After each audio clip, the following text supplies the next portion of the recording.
Mayong buntag sa inyong tanan, no? So, karon padung kong tindahan ron.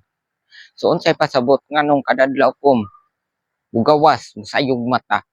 Itungod kay wala taniyan ning kalibutan.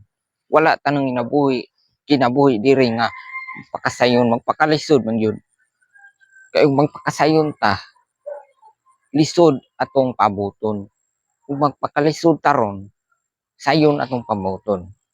Mao na nga karon matag kabalo ko nga matag usa ka nato ni mga kalisod padayon ra na bisan pa man ay daghang magdaot ni daghang magdaon sa ato ha ni daghang manghimantay pero di wa nay laing makatabang nato kundi kita ra gyud kay be yourself not others.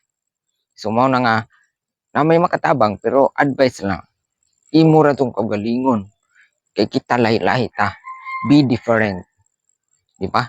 Di ta manundog sa uban kung unsa may ilang istorya, kung unsa may ilang ginabuhat, paghimog imong kaugalingong istorya, paghimo imong kaugalingong binuhatan, mga kapasidad, ayaw panundog. Basta magbuhat lang kag maayo, ayaw ng mga dili maayo. Ayaw na paminawa ng mga negative sa imong mga palibot sa mga tao, kay di na makatabang sa imong kagalingon, kundi mga positive lang na makatabang.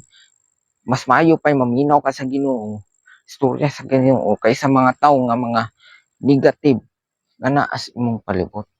So mao ra to ha. Mao ra to, bye-bye. Thank you.